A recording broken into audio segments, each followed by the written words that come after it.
नमस्कार। कक्षा 8वीं की इंग्लिश की क्लास में आपका हार्दिक स्वागत और अभिनंदन। पिछले वीडियो में हमने प्रोनाउन के बारे में जाना था और सर्वनाम के प्रकार के बारे में हमने जाना था। पहला पर्सनल प्रोनाउन के बारे में हमने जाना था। आज जो हम पढ़ने जा रहे हैं वह है रिफ्लेक्सिव प्रोनाउन, जिसे हम कहते हैं निजवाचक सर्वनाम। जब किसी वाक्य में सब्जेक्ट या ऑब्जेक्टिव केस बीच में आता है तब हम जो है उसको किस प्रकार लिखते हैं वह हम जानेंगे। जैसे he said to himself, उसने स्वयं से कहा। और they are abusing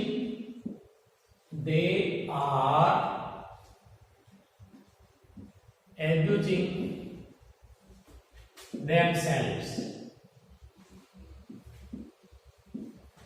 यानी वो अपने आप को क्या कर रहे थे, गाली दे रहे, वो स्वयं को गाली दे रहे थे। जैसे you are talking to yourself,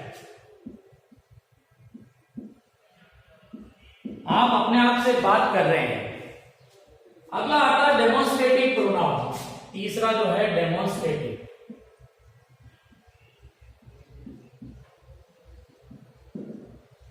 pronoun जिसे हम कहते हैं संकेतवाचक, किसी की ओर संकेत करना, नाउन की ओर संकेत करना, संकेतवाचक।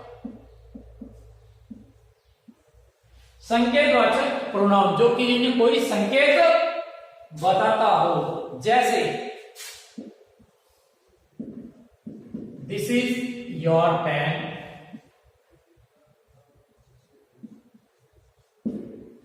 दैट ट्री इज ग्रीन,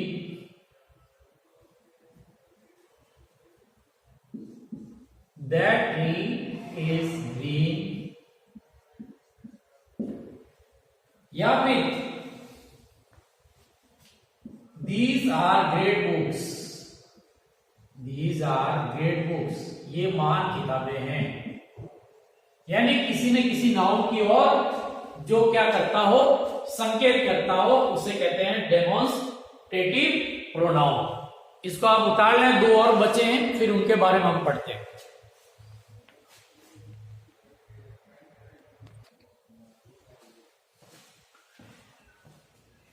चलिए, चौथा है अपना इंटरोगेटिव।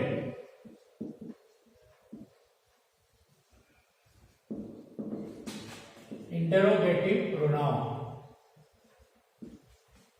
जो क्या है, प्रश्न पूछता है या प्रश्नवाचक है, जिसमें प्रश्न पूछे जाते हो, इस प्रकार का सर्वनाम यानी प्रश्नवाचक। क्या क्या हो सकते हैं इसके बारे में हम जानते हैं। जैसे who,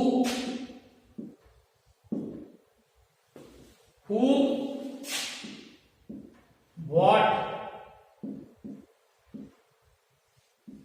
why इत्यादि। जैसे मैं एक उदाहरण लेता हूं, who wrote the Ramayan, who wrote the Ramayan, who wrote the Ramayan. जैसे एक और है, whom are you teaching, आप किसको पढ़ा रहे हैं। कुछ और है, जैसे which यानी कौन सा, which is your pen, आपका पेन कौन सा है। और अंत में जो आता है पांचवा हमारा जो प्रोनाउन है वह है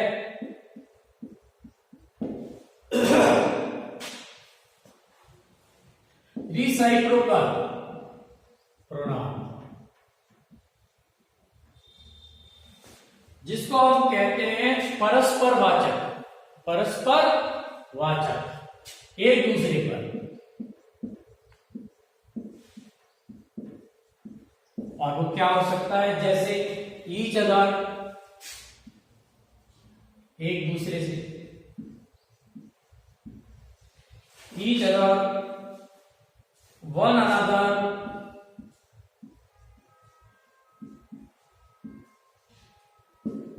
एक दूसरे के लिए ईच और वन अनदर, आपस में एक दूसरे, दो से अधिक के लिए।